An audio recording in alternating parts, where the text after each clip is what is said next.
පින්වතුනි අපි කවුරුත් අපිට ඕනේ ගමනක් සසරේ යනවා නෙමෙයි. අපේ උවමනාවකට ඉපදී යනවත් නෙමෙයි. කවුරු හරි දෙවි කෙනෙක් හරි ਸਰව බලධාරී කෙනෙක් හරි එයාගේ උවමනාවට අපිව සසරේ අරගෙන යනවත් නෙමෙයි. ඉබේ යන ගමනකුත් නෙමෙයි. බුදුරජාණන් වහන්සේ පෙන්වුවේ කම්මස්සකා සත්තා. මේ සත්වයන් කර්මීය සකීය කරගත්ත පිරිසක්. කම්මදායාදා කර්මයේ දෑවැද්ද කරගෙන සංසාරේ යන පිරිසක් අපි. කම්ම පටිසරණෝ කර්මයේ පිළිසරණ කරගෙන අපි සංසාරේ යන පිරිසක්. කම්ම බන්දු අපිට ඉන්න එකම ඥාතියා එකම නෑයා සසරේ තමන්ම කරගත්ත කර්ම විතරයි. කර්මයේ මතයි අපි උප්පත්තිය ලැබලා තියෙන්නේ. අපි යම් හොඳක් හෝ නරකක් කරොත් යං කම්මං කරිස්සාමි කල්යාණං වා පාපකං වා තස්ස දායාදෝ. තමන් කරන යහපත් දේ යහපත් විපාක ලැබෙනවා වගේමයි තමන් කරන අයහපත් දේවල් අයහපත් විපාක ලැබෙනවා. සමහර දේවල් හරි පුදුමයි. දේශනාවල සඳහන් වෙනවා දැන් අපි ගත්තොත් ගොඩාක් පින් කරන අය ඉන්නවා. හැබැයි එහෙම පින් කරගෙන යන අතරතුර අකුසලයක් කරොත් පිනේ විපාක ලැබෙනවා වගේමයි අකුසල විපාකත් කැරකිලා එනවා. දැන් අපි සමාජය තුල ගත්තොත් බොහෝම හොඳට වැජබිලා වගේ ඉන්න පුද්ගලයෝ ප්‍රශ්න නැද්ද මේ මිනිස්සුන්ට? සමහරලාට නොසිතන ප්‍රශ්න හිතන්නේ නැති විදිහට එක පිට කරදරින අවස්ථා තියෙනවා. බිම්බිසාර රජතුමාගේ එක බිසවකගේ පුතෙක් හිටියා බෝධිරාජ කුමාරයා. ඔබ අහලා ඇති මේ බෝධිරාජ කුමාරයා බොහෝම සැප සම්පත් ඇති බොහොම ලස්සන බොහොම විශාල මාලිගාවක ජීවත් වෙච්ච කෙනෙක්. රජුරුවන්ගේ රාජකුමාරයෙක්. හැබැයි අගබිසවගේ පුතාට තමයි රජකම ලැබුණේ. අනිත් අය රාජකුමාරවරු තමයි. මේ බෝධිරාජ කුමාරයාට අවශ්‍ය වුණා අනෙක් සියලු දෙනාට වැඩිය ලස්සන මාලිගාවක් හදාගෙන ජීවත් වෙන්න. ඒ නිසා මුළු දඹදිව තලයේම හොයලා දක්ෂ නිර්මාණ ශිල්පීන් එකතු කරලා බොහොම ලස්සන දිව්‍ය විමානයක් වගේ ලස්සන මාලිගාවක් හැදුවා. දැන් මේ මාලිගාව හදලා මාලිගාවට ගෙවිදින දවසේ බෝධිරාජ කුමාරයා බොහොම සද්ධාවන්තයි. නිතර බුදුරජාණන් වහන්සේ ඇසුරු කරනවා. බුදුන් දකින්න යනවා, බණ අහනවා. බොහෝ පින්කම් කරනවා. හැබැයි ඔහුට මේ මොන ධන සම්පත් මොනවා තිබුණත් දරු සම්පත් නැහැ. දරුවෝ නැති නිසා ඉතින් ඒ ගැන පසුතැවීමෙන් තමයි හිටියේ. කොහොම ඉන්න අතරේ දැන් මේ මාලිගාව හදලා අවසන් වෙලා කල්පනා කරා මාලිගාවට ගෙවිදින්න පෙර බුද්ධ ප්‍රමුඛ සංඝයා වඩම්මලා දානයක් දීලා ගෙට ගෙවිදුනා නම් හොඳයි කියලා. දැන් ඔන්න බුදුරජාණන් වහන්සේට ආරාධනා කරා ස්වාමීනි 500ක සංඝ පිරිසක් පිරිවරාගෙන මගේ නිවසට දානයකට වඩින්න මම බුද්ධ ප්‍රමුඛ 500කට දානි ලෑස්ති කරනවා කියලා. බුදුරජාණන් වහන්සේ ආරාධනාව පිළිගත්තා. දැන් අලුත්ම මාලිගාව ලස්සන මාලිගයක්. පාර දෙපැත්ත සරසලා කොඩි සේසත් නංවල සුදු වැලි අතුරලා බොහෝම ලස්සනට බුදුරජාණන් වහන්සේ වඩින මාර්ගය සැරසුවා.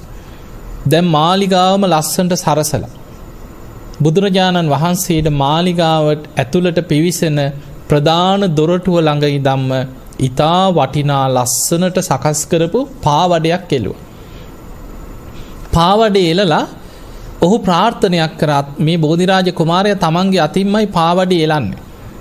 එලලා ප්‍රාර්ථනයක් කරා මට මේ මොන සැප සම්පත් තිබුණත් රාජකුමාරයෙක් වටිනා මාලිගාවක් දඹදිව කාටවත් නැතුව ඇති කිසිම රජ කෙනෙකුට මගේ මාලිගාව තරම් ලස්සන මාලිගයක් මේ මොනවා තිබුණත් මට දරු සම්පත් නැහැ.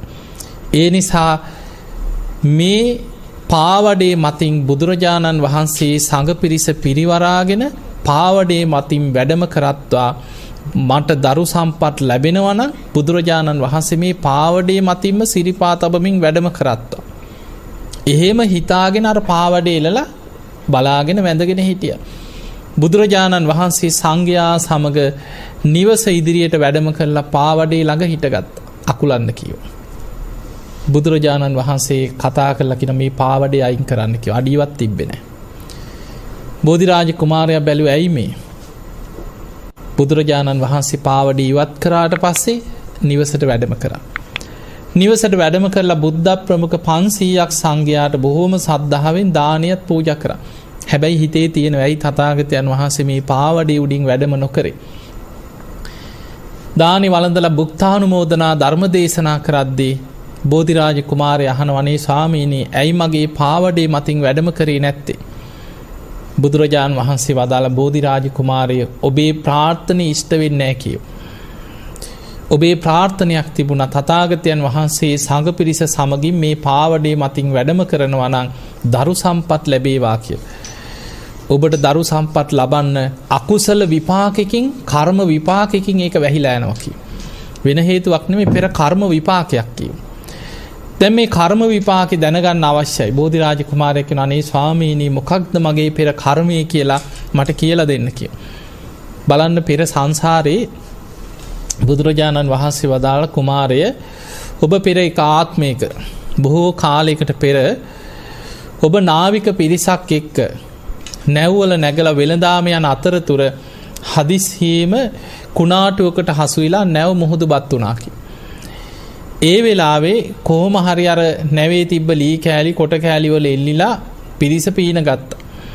එහෙම පීනලා ඈත පෙනිච්ච දූපතකට පීන ගත්තා. දැන් එදා අද ඒ වෙනකොට බෝධිරාජ කුමාරයාගේ බිසව හැටියට හිටපු කෙනාම එදා බිරිඳ හැටියටත් ඒ නැවේම එක් කරගෙන තමයි වෙළඳාමේ ගියේ. කොහොම හරි බිරිඳත් ගිලෙන්න යනකොට තමන් අර අල්ලගත්ත කොට කෑල්ලටම කොහොම හරි බිරිඳවත් නග්ගගෙන අමාරුවෙන් පීනගෙන දූපතකට ආවා. දැන් පුංචි දූපතක්. මේ දූපතට ආවට පස්සේ දවස් ගාණක් කන්න නැහැ. දැන් අර මුහුදේ පීනලා හොඳට මහන්සි කන්න දෙයක් නැහැ. බැලුවා කෑමට මොනවද තියෙන්නේ කියලා බලනකොට කන්න දෙයක් නැහැ. හැබැයි කුරුළු කූඩ ගොඩාක් තියෙනවා. මේවා කුරුළු බිත්තර තියෙනවා. ඒ වෙලාවේ කල්පනා කරා අපිට මේ කුරුළු කූඩ අපිට මාස ගාණක් වුණත් යැපෙන්න පුළුවන් කුරුළු බිත්තර තියෙනවා. කොහොම හරි ගිනි මැලයක් හදාගෙන ලී දඬු අතුල්ලලා ගින්දර හදාගෙන අර කුරුළු බිත්තර අරගෙන ඒවා තඹගෙන හදාගෙන කෑවා. අර කුරුළු කූඩු වල නැග මේවම කකා කුරුළු බිත්තර කෑවා කියන. බුදුරජාන් වහන්සේ වදාළා මහණෙනි ඔන්න ඔය අකුසල විපාකයෙන් ආත්ම ගණනාවක් සසරේ දරු සම්පත් නැතුව ඉපදී ආවා කිව්වා. එතකොට බලන්න බෝධිරාජ කුමාරයා සසරේ දැන් මහා ධනවත් කුමාරේ රජ්ජුරුවන්ගේ බිසවකගේ පුතෙක් හැටියට ඉපදිච්ච රාජ කුමාරේ. හැබැයි බුදුරජාන් වහන්සේ වදාලා ඒ අකුසල විපාකයෙන් මේ ජීවිතෙත් ඔබට දරු සම්පත් නැහැ කි. එතකොට බලන්න සමහර දේවල් කර්ම විපාක වලින් වැහෙන හැටි. සමහර ඒවා අකුසල විපාක වලින් වැහිලා යනවා. ඒ නිසා පින්වතුනි මේ ධර්මයේ දියුණු කරද්දී ධර්ම මාර්ගයේ යනකොට දැන් සමහර සිදුවීම් තියෙනවා. ඔබ අහලා ඇති බුදුරජාණන් වහන්සේ කාලේ ඔය තෝදෙය්‍ය කියලා සිටුවරයෙක් හිටියා. මේ සිටුවරයා බොහොම මසුරු ලෝභ සිටුවරේ.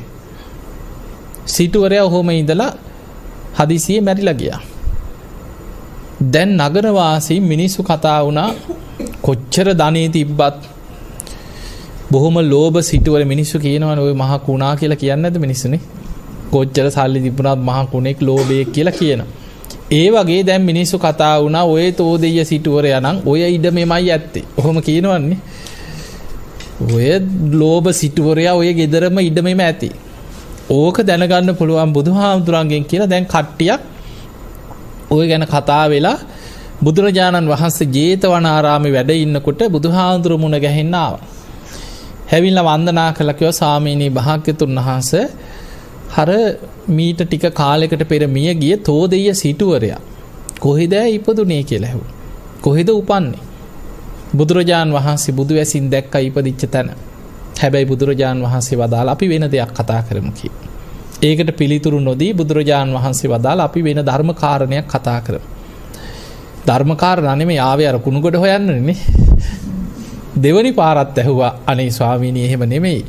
අර තෝදෙය්‍ය සිටුවරයා කොහෙද ඉපදුනේ අපිට ඒකම දැනගන්න ආසයි කියෝ. දැන් බණ අහන්න නෙමෙයි යෝනේ අර උපදිච්ච තැන හොයන්න. දෙවනි පාරත් බුදුරජාණන් වහන්සේ වදාලා අපි වෙන දෙයක් කතා කරමු කියෝ. ධර්ම කාරණයක් කතා කරමු. මොකද දැන් ඒක ප්‍රශ්න ඇති වෙන හේතුවක්. කාට හරි මේ පහරක් ගහන්න හොයන්නේ මේ. හැබැයි තුන්වෙනි පාරත් ඇහුවා අනේ ස්වාමීනි භාග්‍යතුන් වහන්සේ මේ තෝදෙය්‍ය සිටුවරයා කොහෙද ඉපදුනේ? බුදු කෙනෙක්ගේ ස්වභාවය තමයි යමක් නැවත නැවත අහනකොට තුන්වෙනි වතාවේ පිළිතුරු දෙනවා. බුදුරජාණන් වහන්සේ පිළිතුරු දෙන ක්‍රමවේද ටිකක් තියෙනවා.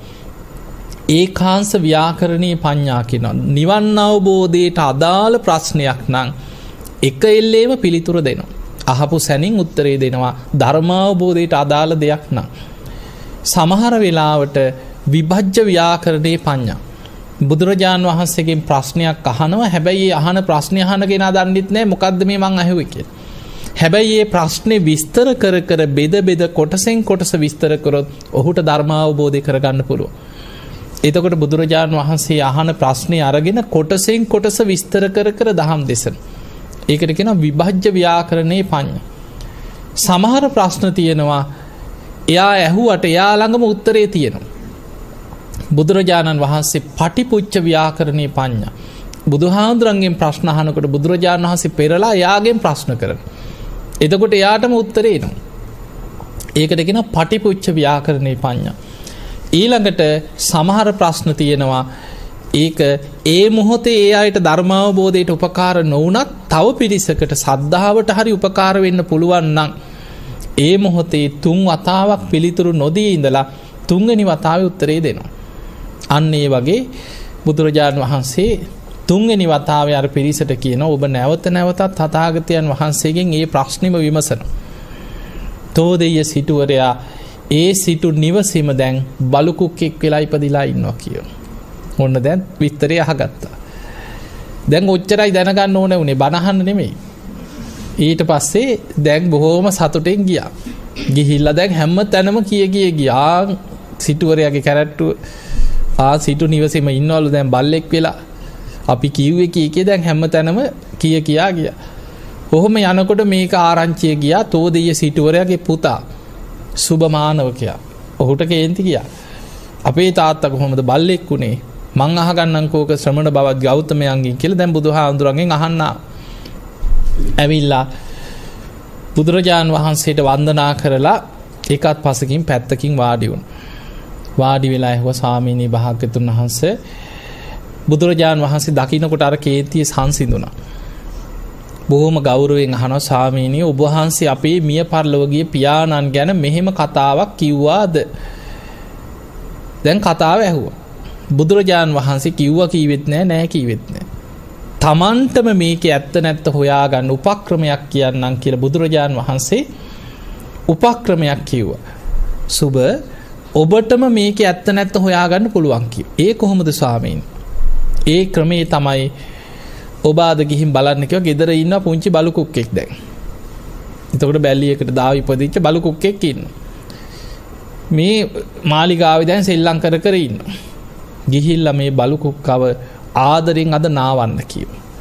බොහොම ආදරෙන් නාවන්න. තාත්තා ඉන්නකොට පැණි දාපු කිරිබත් හදලා කන්න ආසයි. කිරිබතක් හදලා කවන්න කිව්වා. කිරිබත් ටිකත් කන්න දෙන්න කිව්වා. එහෙම කන්න දීලා දැන් ටිකක් නිින්ද යාගෙන ඉනකොට ඔළුව අත ගාලා අහන්න කිව්වා තාත්තේ 18 කෝටියක කහවණු ගබඩාව තාත්තා කොහෙද හංගලා තියෙන්නේ? එතකොට පුතාටත් නොකියපු කහවණු ගබඩාවක් තිබිලා තියෙනවා. 18 කෝටියක රන් කහවණු ගබඩාව කොහෙද තියෙන්නේ කියලා අහන්න කිව්වා. මිනිහටත් ඉතින් ආයි මොනවද බල්ලගෙන් හරිනේ. සල්ලිනේ එන්නේ. පුදුම සතුටක් ඇති වුණා. එහෙම දුවගෙන ගියා. ගිහිල්ලා බල්ලට වැන්දද දන්නෙත් නැහැ. ගිහිල්ලා කිරිබත් හදලා කවලා අර විදිහටම නාවලා ඔළුව අතකගා හිටියා නිින්ද යනකම්. නිින්ද ආගෙන ඉන්නකොට තාත්තේ අර කහවණු ගබඩාව කොහෙද කියලා ඇහුවා. අර බලු කුක්කා එහෙම ඉව කර වත්තේ කෙරවලකට ගිහිල්ලා අත් දෙකෙන් බිම පහුරු ගෑවා. ඉක්මනට සේවකයෝ දාලා මෙතන හාරගෙන යනකොට 18 කෝටියක කහවණු ගබඩාවක් පොළොව ඇතුලේ හොයාගත්තා. එතකොට අපිට පේනවා මේ බුදුහාඳුරන්ගේ කාලේ මහා ධන සිටුවරයෝ. හැබැයි මැරිලා ඒ සිටු නිවසේම බල්ලෙක් වුණා. එතකොට අපිට පේනවා කොච්චර ධනෙ තිබුණත් රජ පවුලක ඉපදුණත් තමන් රැස් කරගත්ත කර්ම විපාක තමන් කරා එනවා. දැන් බුදුරජාන් වහන්සේගේ මාමණ්ඩිනේ පොළොව පලාගෙන අපායට ගියනේ සුප්‍රබුද්ධ රජුරු. එතකොට නිකන් හිතන්න සුප්‍රබුද්ධ රජුරු රජකම් කරන්න පිනක් තියෙන්න ඕනද නැද්ද? කොච්චර පිනක් තියෙන්න ඕනද? ඊළඟට තමන්ගේ දුවව නේද බුද්ධත්වයට පත් වෙන මහා පින්වන්ත කෙනෙකුට විවාහ කරලා දුන්නා. යසෝදරාවගේ තාත්තා සුප්‍රබුද්ධ රජුරු. එතකොට පුංචි කාලේ දකින්න ඇති ඇසුරු කරා. ඒ සම්බන්ධතා තිබුණා.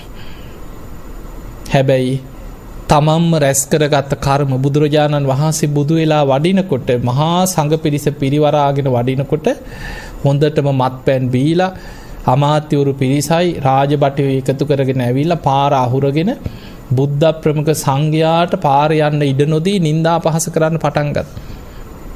පාර යන්නම දුන්නේ. බුදුරජාණන් වහන්සේ සංඝ පිරිසත් එක්ක ආපහු හැරිලා ආපහු වැඩිය වෙන පාරක. බුදු කෙනෙකුට මග අහුරනවා කියන්නේ පාර වළක්වනවා කියන්නේ බුදු කෙනෙක් ආපහු හරවනවා කියන්නේ දින 7කින් විපාක දෙන්න ditta ධම්ම වේදනීය දරුණු කර්ම විපාක දවස් 7කින් විපාක දෙනවා. දැන් රජ්ජුරුව මේ වැරදි වැඩේ කරාට මොකද බය වුණා. රාජබටයන්ට කිව්වා බුදුරජාණන් වහන්සේ මං ගැන මොකද කියන්නේ කියලා ගිහිල්ලා හොයන්න කිව්වා. ඔත්තුකාරයොත් දැම්මා. එදා බුදුරජාණන් වහන්සේ ආපහු වැඩම කරලා විවේක තැනක වැඩ ඉන්නකොට ආනන්ද හාමුදුරුවෝ ස්වාමීනි භාග්‍යතුන් වහන්සේ සුප්‍රබුද්ධ රජ්ජුරුව බුද්ධ ප්‍රමුඛ සංඝයාට මග අහුරලා පාර වළක්වලා විශාල අකුසලයක් නේද මේ කරගත්තේ. බුදුරජාණන් වහන්සේ වදාලා ආනන්දය රජ්ජුරුව තව දින 7කින් මාලිගාවේ පියගැට පෙළ ළඟදී පොළොව පලාගෙන අපායට වැටෙනවා කියෝ. දැන් මේ ආරංචියත් පැතිරිලා ගියා. රජ්ජුරුවන්ගේ කනටත් ආව පහෝදා වෙනකොට රජ්ජුරුව කල්පනා කරා දැන් බුදුරජාණන් වහන්සේ දේශනා කරලා තිනවා මාලිගාවේ පියගැට පෙළ ළඟදී දවස් 7කින් පොළොව පලාගෙන අපායට යනවලු. හරි මං ඕක බොරුවක් කරනවා. එහෙම හිතුව රජ්ජුරුව. හිතලා මාලිගාවේ උඩු මහල් තලයට උඩම තට්ටුවට දවස් 10කට 15කට සෑහෙන කෑම බීම ටික උඩට ඇදගත්තා. රාජබටයෝයි අමාත්‍යවරු රැස් කරලා කිව්වා කිසිම හේතුවක් නිසා මට පණවිඩ ගේන්න බෑ. මම දවස් 10ක් විතර යනකම් පහලට බහින්නේ නැහැ. දවස් 7 පහු වෙනකම්. මෙහෙම කියලා මාලිගාවේ දොරටු ළඟ පඩිපෙල් ළඟ ආරක්ෂකයෝ යොදවලා රජ්ජුරුව උඩට නැග්ගා. දැන් කකා බිබී ඉන්නවා. දවස් 2 3 4 ගත වුණා. මම මේක බොරුවක් කරනවා කියලා හිතා හිටියා.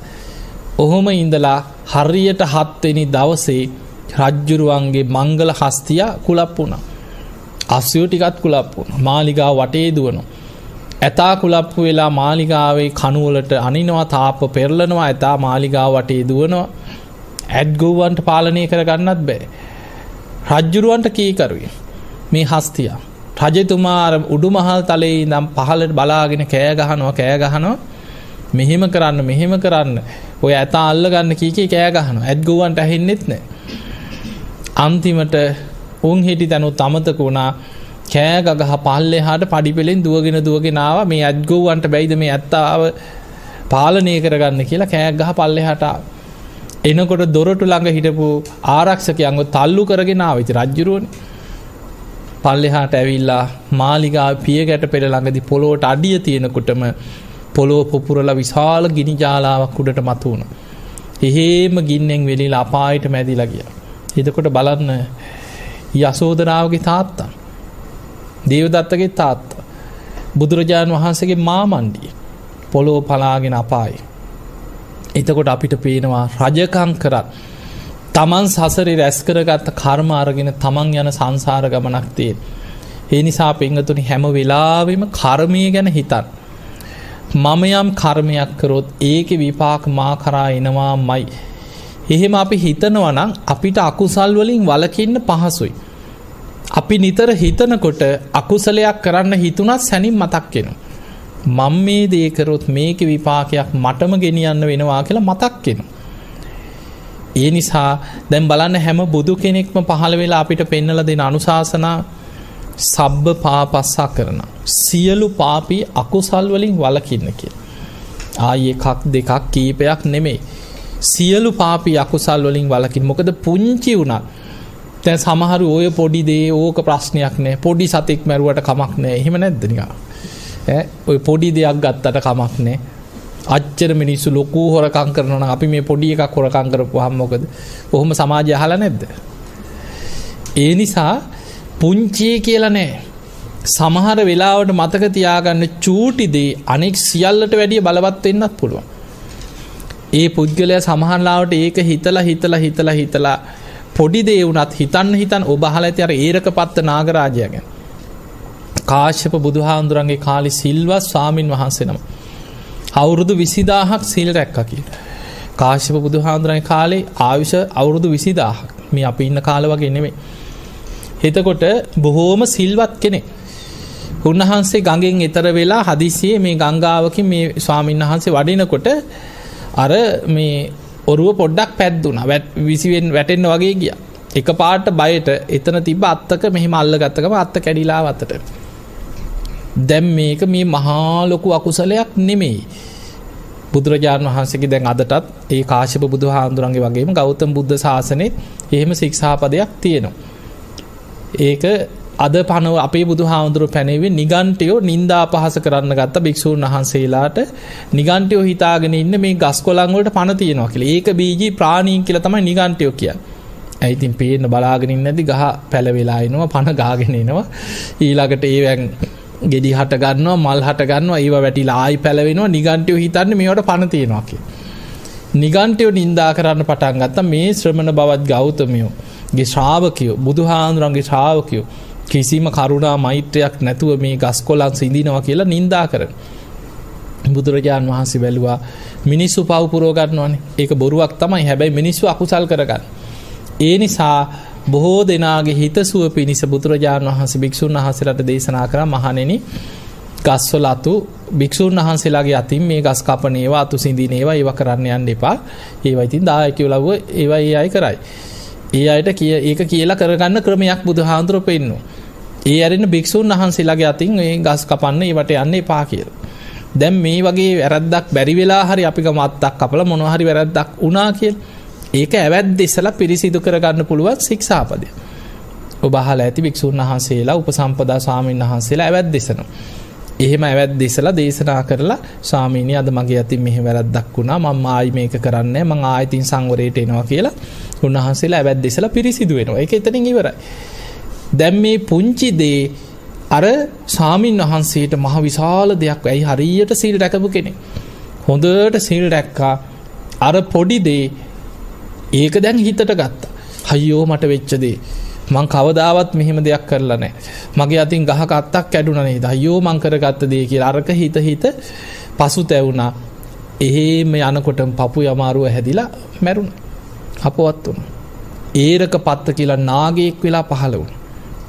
මහා පින් කරා දෙව්ලොව විශාල සැප සම්පත් විඳින්න පින් කරගත්ත කෙනා අර පුංචි දෙයට හිත කලබල වුණා, හිත විසිරුණා, තැතිගත්තා. ආසන්න කර්මයක් හැටියට අර හිතේ විසිරීම බලවත් වුණා.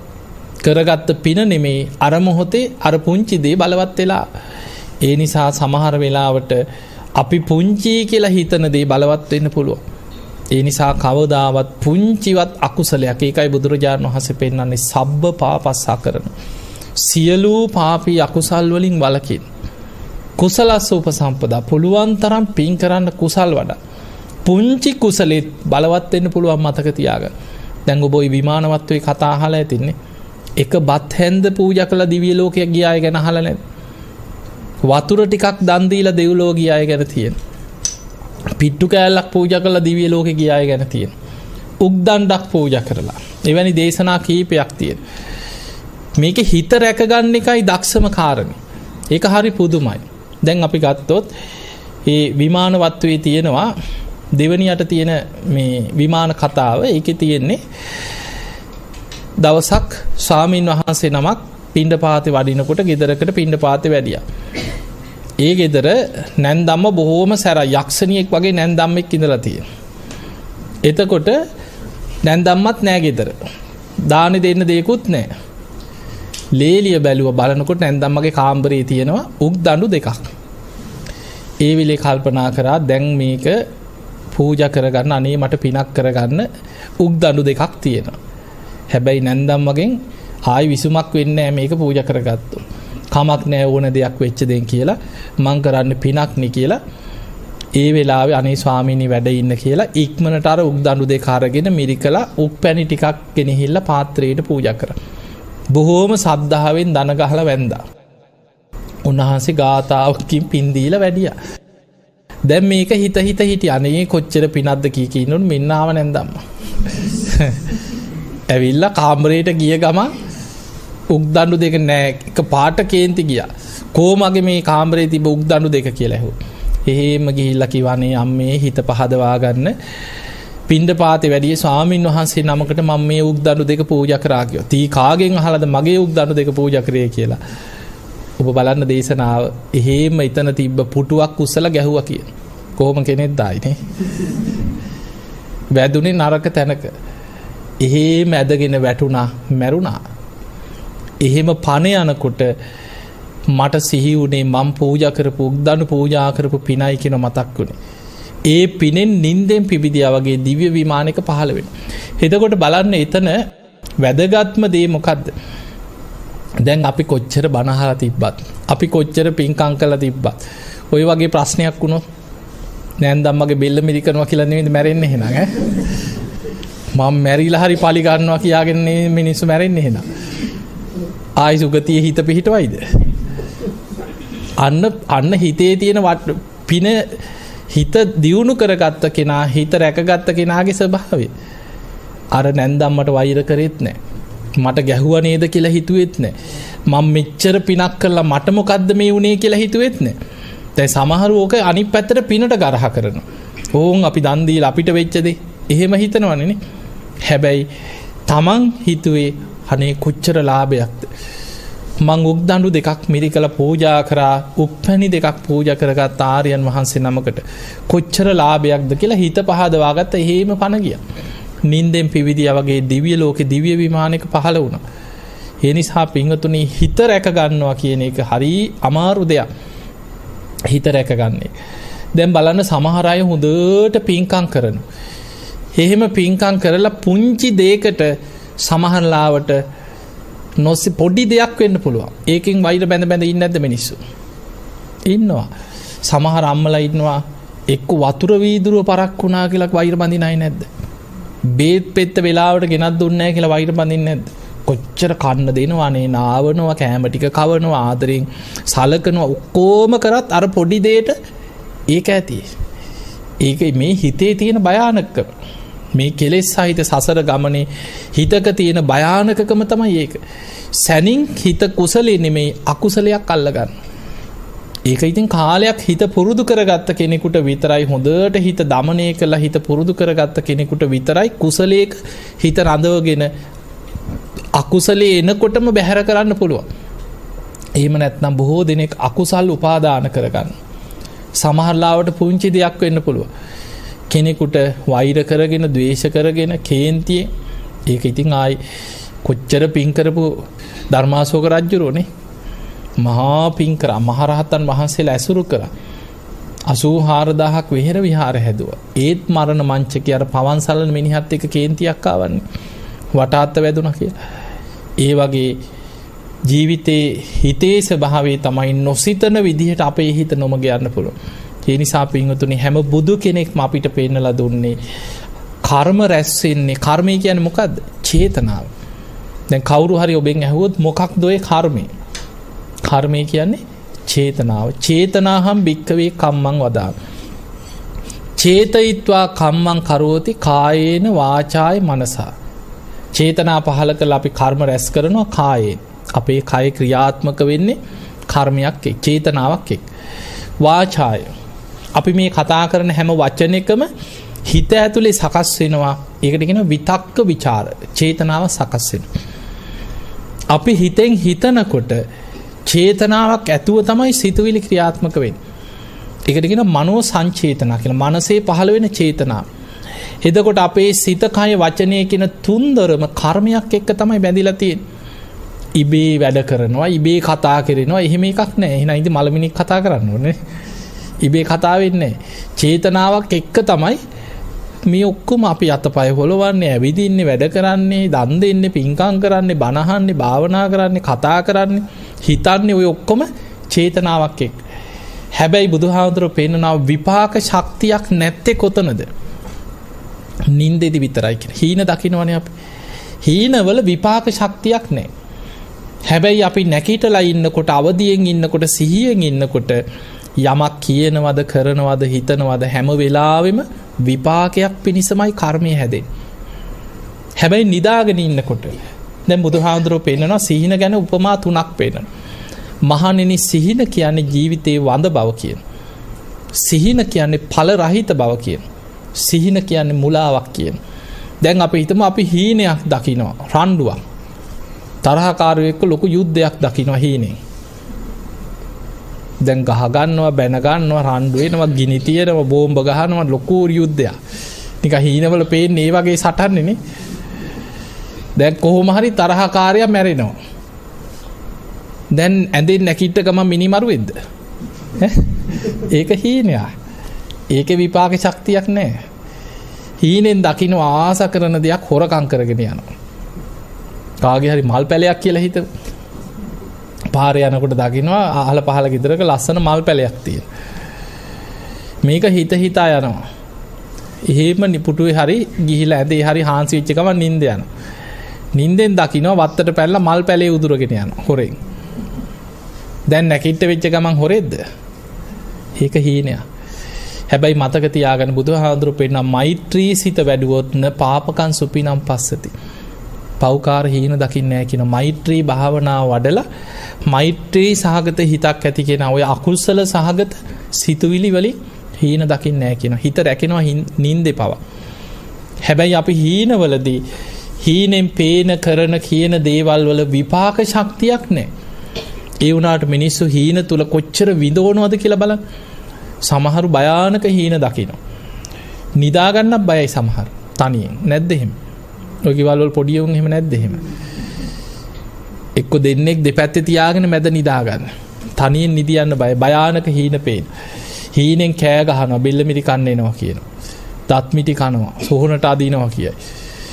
හීනෙන් කොච්චර සමහරු බය වෙනවත් ඇති ගන්නවා. ඒ නිසා මෛත්‍රී භාවනාව ඒකට බුදුහාඳුර පෙන්වන්නේ මෛත්‍රිය වඩන්න කියන. හොඳට මෛත්‍රිය පුරුදු කරගත්ත කෙනා පෞකාර හීන දකින්නේ නැහැ. හීනෙන් බය වෙන්නේ නැහැ. ඒ නිසා පින්වතුනි සිහිනෙන් විපාක ශක්තියක් නැති වුණාට අපි අවදි වෙලා ඉන්නකොට අපි නැකිටලා ඉන්නකොට අපි යමක් කියනවද කරනවද ඒකේ විපාක ශක්තියක් ලැබෙනවා. ඒ විපාක සමහර ඒවා මෙලොවම එන්නත් පුළුවන්. ඒවට කියන්නේ ditta ධම්ම වේදනි.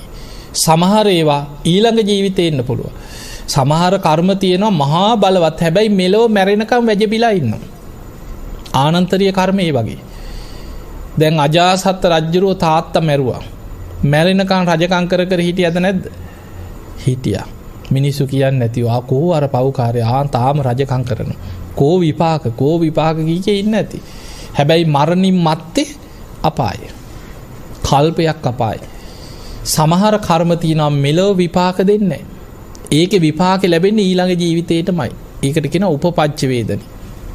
තවත් කර්ම විපාක තියෙනවා නිවන් දකින්නකම් හැම ආත්මිකම විපාක දිදී ඒක ආත්මෙන් දෙකින් ඒකයි කර්ම විපාක අචින්ත්‍යයි කියන්නේ. අපේ නුවණින් තේරුම් ගන්න බෑ මේවා. බුදු කෙනෙක්ගේ බුදු නුවණකට පමණයි කියන කර්ම විපාක વિશે වැටහෙන. කම්ම විපාකෝ අචින්ත්‍ය. ඒ නිසා සමහර විපාක හැම ආත්මිකම විපාක දිදී විපාක එක සිදුවීමක් තියෙනවා. ඔය ජාතක පොතේ තියෙනවා එළුවෙක්ගේ බෙල්ල කපලා ආත්ම 500ක් ඉපදී බෙලි කැපුම් කෑවා කියන. ඒ නිසා ওই සමහර සිදුවීම් ඔය අහක් පාරේ යනකොට එක්කෝ පිහියෙන් අයින්න ඉන්න වෙන මිනිහෙකුට අන්තිමට ඇනලා තියෙන වෙන මිනිහෙකුට. එක්කෝ කාට හරි කඩුවෙන් හරි කොටන්නේ තරහකාරයට වදින්න වෙන මිනිස්සෙකුට. ඒ වෙලේ පාරේ ගියේ. ඔය වගේ අහක යන කුණු ගොඩවල් හරි කැරකිලා එනවා. සමහර ලාවට අපි දන්නේ නැති වුණාට ඒවැ පෙර සිදුවීම් තියෙන්න පුළුවන් කර්මයත් එක්ක බැඳිච්ච. ඒ නිසා සමහර කර්ම විපාක වල හැටි සමහර කර්ම විපාක බුදුහාඳුරු පෙන්න ආත්ම 100 ගණන් නිවන් දකින්නක දැන් මුගලන් හාමුදුරු බලන්න ඉච්චර 이르දි බල සම්පන්න වෙලා මහා පෙළහර පාන්න පුළුවන් කෙනා. හැබැයි 500ක් වට කරගෙන පොළොව වලින් ආයුධ වලින් පහර දුන්න පිරිනිවන් පා. දේවතාවක් 이르දියේ මග ඇරිය. ඊළඟ වතාවේ බැලුවා මේක මගේ කර්ම විපාකයක්. ආවිෂ කිවිලා ඉවරයි. මං අද මේකට මූණ දෙනවා කියලා හිත හදාගෙන උන්වහන්සේ මූණ දුන්නා. හිතකොට අපිට පේනවා සසරේ කරපු කර්ම විපාක අපි පස්සෙන් එන්න පුළුවන්. ඒ නිසා දැන් අපිට මේ ජීවිතේ ඔබ නිකන් හිතන්න ඔබට කරදර එහෙම නැද්ද? අපි කියනවා මේ බණහන මේ පින්කම් කරන කාටවත් කරදරයක් නැතුව ජීවත් වෙන අපිටම ඇයි මේ කරදර? මොකද්ද අපි මේ කරපු කර්මය? මැරිලවත් යන්නේ නැහැ නේ කියලා කියන්නේ නැද්ද කිවල් වල ඈ? කියනවනේ කේති ගියාමනේ. මතක තියාගන්න මේ දැන් අපි මේ ජීවිතේ හොඳට සීල රකින්නවා වෙන්න පුළුවන්. මේ ජීවිතේ ඔබ හොඳට බණ අහනවා වෙන්න පුළුවන්. මේ ජීවිතේ හොඳට දම් පින්කම් කරගන්නවා වෙන්න පුළුවන්. ඒ කරගන්නේ මේ ජීවිතේ. අපි මේ ගෙවන්නේ පෙර වපුරපු දේවල් වල අස්වැන්න අද නෙලනවා. යාදිසං වපතේ බීජං තාදිසං හරතේ පලං කියලා. යමක් සසරේ වැපිරුවා නම් ඒ වපුරපු දේමයි අපි අස්වැන්න නෙලන්නේ. වී වපුරපු කෙනා වී අස්වැන්න නෙලනවා. මුං වපුරපු කෙනා මුං අස්වැන්න නෙලා ගන්න. තල වපුරපු කෙනා තල අස්වැන්න නෙලනවා. අපි සසරේ වපුරපු බීජ අද අස්වැන්න නෙලනවා. හැබැයි අද අපි හොඳට සීල් රකින්නවා, අද අපි බණ අහනවා, අද පින් කරනවා, අද ගුණ යහපත් ජීවත් වෙනවා, අද මේ ධර්ම දානමේ පින්කම් කරනවා. අද වපුරන දේවල් අපිට එහෙනම් අනාගතේ හොඳ අස්වැන්න ලැබෙනවද නැද්ද? අනාගතේ හොඳ අස්වැන්න ලැබෙන. කරපු ගමන් කිරිමි දෙනවා වගේ බලාගෙන ඉන්නකොටම ප්‍රතිඵල එන්නේ නැහැ කියලා. හැබැයි අපි කරන දේවල් අපේ පසුපස සසරේ විපාක ලැබෙනවා. ඒ නිසා පුළුවන් තරම් පින් කරන්න, කුසල් වඩන්න. කුසලස්ස උපසම්පදා, කුසල් දියුණු කරගන්න, වඩන්න, රැස් කරගන්න. සචිත්ත පරියෝදපන, තමන්ගේ හිත දමනය කරන්න කියන. ඒක ලේසි දෙයක් නෙමෙයි. මොකද හිත පුරුදු වෙලා තියෙන්නේ අපාය පැත්තට. දැන් ඔබ නිකන් හිතන්න බණක් අහනවා කියන එක, භාවනා කරනවා කියන එක ලේසිද? නිකන් ගෙදර හිතා ගන්නකො මම භාවනා කරනවා කියලා කරන්න පුළුවන්ද? ලේසි? අමාරුයි. එක බණක් අහනවා කියලා හිතන්න, ඒක කරගන්න පුළුවන්? ඒත් අමාරුයි. සාමාන්‍ය ඉතින් මෙහෙම මැදිරියකට ආවහම, පන්සලකට ගියාම, කොහේ හරි බණ තියෙන තැනකට ගියාම වාඩි වෙලා බණ ටික අහයි. ගෙවල් වල මෙහෙම බණ අහන්න බෑනේ. නොයේ කරුණ මොකක් හරි කර්මයක් යෙදිලා එනවා. ඒ වෙලාවට එක්ක ආසාවෙන් බනහන්න හිටියම් මොකක් හරි හේතුවක් එනවා. කොහේ හරි ඉන්න හෙනහුරෙක් හරි ඇවිල්ලා කතාවක් පටන් ගන්නවා. ආක්කේ අයියේ කියාගෙන ඇවිල්ලා බණ යන වෙලාවට. ඊට පස්සේ එලෝ ගන්නත් බෑ, අන්තිමට බණත් ඉවරයි. එහෙම වෙන්නේ නැද්ද? එක්ක බණ යනකොට ආසාවෙන් වාඩිලා බණ අහන, ඔන්න විනාඩි 10ක් යනකොට කෝල් එකක් එනවා. දැන් ඒක කතා කරපු ගමන් ඊට පස්සේ බණ ඉවරයි. එක්ක නිකන් බණ අහගෙන ඉන්නකොට හිතේ ස්වභාවය, හොඳට බණ අහගෙන ඉන්නකොට නිකන් හිතෙනවා රෙදි ටික වැලේ. බලන්න ඕනේ ගිහිල්ලා. ඔන්න යනවා නැකිట్లా. රෙදි ටික ගන්නකොට කවුරු හරි ආක්කේ කියලා කතාව පටන් ගන්නවා. ඊට පස්සේ බණ ඉවරයි. කොහොම තමයි වෙන්නේ. බණ අහනවා කියන එක ලේසි දෙයක් නෙමෙයි. ඒ නිසා මොකක් හරි හේතුවක් ඇවිල්ලා අර ධර්මය අහන්න තියෙන අවස්ථාව මගේ හැරිලා යනවා. ඒක තමයි හිතේ ස්වභාවය. ඒවා සමහර ඒවා කර්ම විපාකත් එක්ක පැටලෙනවා. සමහර අය ඉන්නවා මේ හොඳට ඉන්නවා, භාවනා කරන්න බෑ. භාවනා කරන්න ගියාම ඒ කොළුවේ කැක්කුම එනවා. එක්ක සමහර අයගේ කන් තද වෙනවා. ඒවා පෙර කර්ම විපාකත් එක්ක එනවා, මතක තියාගන්න. බුදුරජාණන් වහන්සේ ගාව හිටියා ආනන්ද හාමුදුරුවන්ට පෙර සුනක්කත්ත කියලා ස්වාමීන් වහන්සේ නමක් උපස්ථාන කරා. බුදුහාමුදුරන්ගේ උපස්ථායක ආනන්ද හාමුදුරුවන්ට කලින්. මේ සුනක්කත්ත හාමුදුරුව භාවනා කරනකොට උන්වහන්සේට දිවස් නුවණ පහළ වුණා, දිබ්බ චක්කු. ඒ කියන්නේ අපේ ඇහැට පේන්නේ නැති සියුම් දේවල් දෙවියන්, අමනුෂ්‍යයන් ඇස් දෙකෙන් දකින්න පුළුවන් දිවස් නුවණක්. ඒකට කියන දිබ්බ චක්කු. ඊළඟට දිබ්බ සෝත. දිබ්බ සෝත කියන්නේ අපේ කනට ඇහෙන්නේ නැති සියුම් දේවල්, දෙවියන් කතා කරන දේවල් ඉරදියෙන් අහන්න පුළුවන්. අමනුෂ්‍ය කතා කරන දේවල් ඇහෙනවා. ඒකට කියනවා දිබ්බ සෝත. මේ හාමුදුරන්ට පහළ වුණේ දිබ්බ චක්කු විතරයි. ඇස් දෙකෙන් පේනවා. උන්වහන්සේ භාවනා කරනකොට උන්වහන්සේට පේනවා තමන් ඉස්සරහට ඇවිල්ලා ලස්සන දෙවියන්, දිව්‍යාංගනාව තමන් එක්ක කතා කරන මොනවද කියනවා කියන එක ඇහෙන්නේ. කනට ඇහෙන්නේ. ඇහැට පේනවා, කනට ඇහෙන්නේ. බුදුරජාණන් වහන්සේ ළඟට භාවනා කරා, උත්සාහ කරා, හරියන්නේ නැහැ. දිබ්බ සෝත පහළ වෙන්නෙම නැහැ. බුදුරජාණන් වහන්සේ ළඟට ගියා. ගිහින් වන්දනා කළා, කිව්වනේ ස්වාමීනි භාග්‍යතුන් වහන්සේ, මං ලොකු වීරියක් අරගෙන භාවනා කරනවා. මට තිබ්බ චක්කු පහළ වුණා. දෙවියන් මට පේනවා. දෙවිවරු මට කතා කරනවා. අනේ මට ඇහෙන්නේ නැහැ කිව්වා. ස්වාමීනි කොහොමද මං දිබ්බ සෝතේ ඇති කරගන්නේ? බුදුරජාණන් වහන්සේ වදාළ සුනක්කත් ඔබට ඒක බෑ කිව්වා. ඇයි ස්වාමීනි මට බැරි මං කොච්චර වීරියවන්තද කියලා. බුදුරජාණන් වහන්සේ වදලා ඔබ කාශ්‍යප බුද්ධ ශාසනයේ භාවනා කරපු භික්ෂුවකට කනට ගහලා තියෙනවා කියලා. ඒකේ විපාකෙන් ආත්ම ගානක් කන් ඇහෙන්නේ නැතුව ඉපදී ආපු කෙනෙක් කියනවා. මේ ජීවිතේ කන් ඇහුණත් භාවනා කරලා ඔබට දිවස් නුවණ නම් උපදවන්න බෑ කියලා දිබ්බසෝතේ. එතකොට බලන්න අපි දන්නේ නැති වුණාට කර්ම විපාක වලින් වැහෙන්නේ නැද්ද? අපි දන්නේ නැති වුණාට සසරේ කර්ම විපාක අපේ පස්සෙන් එනවා. සමහර අය ඉන්නවා ඔබ බලන්න හොඳට මේ කියන දේවල් ඇත්තද බොරුද කියලා. පින්කම් වලට යන්න හිතා ඉන්නවා. අපි හිතමු ලොකු පින්කමක් තියෙනවා ඒ අනුරාධපුරේ වර්ණලිසයි ශ්‍රී මහා බෝධිය කොහේ හිතා ඉන්නවා. දැන් රෙදි අරගෙන ඔක්කොම මැදලා කරලා ඔක්කොම ලෑස්ති කරලා ඉන්නවා. මෙන්න රෑ ඉඳන් බඩේලිය යනවා. පින්කමට යන්න බෑ පහුවදා. කිසි කාපු දෙයක්වත් නැහැ වෙන හේතුවකුත් නැහැ. ওই වගේ වෙනවා. එක්ක ඔන්න කලන්ත එක්ක ඔළුවේ කැක්කුම. එක්ක මොකක් හරි කාට හරි එක්ක ගෙදර කෙනෙකුට හරි ලෙඩ වෙනවා.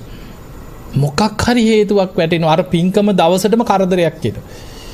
ගමන වලකිනවා.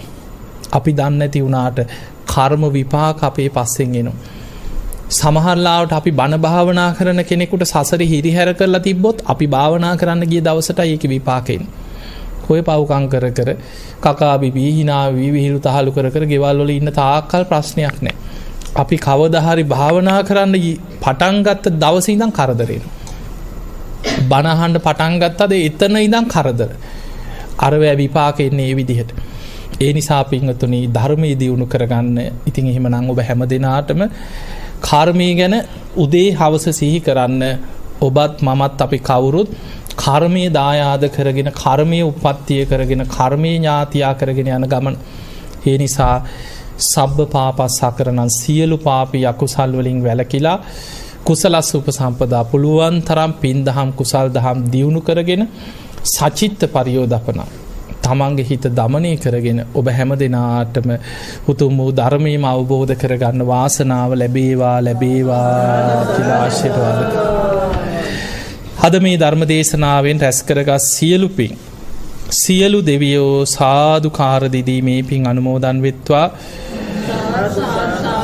දෙවියන්ගේ දිව්‍ය අසීසුරු වර්ධනය කරගෙන සියලු දෙවියෝ සසර දුකින් අත මිදේවා කියලා සාදු කියලා පින්න. හැම දිනාටම උතුම් ධර්මාවබෝධයම ලැබේවා කියලා අපි ආශිර්වාද කරමු. උම වන්ද ගන්න අභිවාදන සීලිස්ස නිච්ඡං වද්දා ප්‍රචායිනෝ චත්තාරෝ ධම්මා වඩ්ඩන්ති ආයුවන්නෝ සුඛං බලං ආයුරාරෝග්‍ය සම්පatti සග්ග සම්පatti මේවච අතෝ නිබ්බාන සම්පatti මිනාතේ සමිච්ඡතු. හැම දිනාටම තෙරුවන් සරණයි.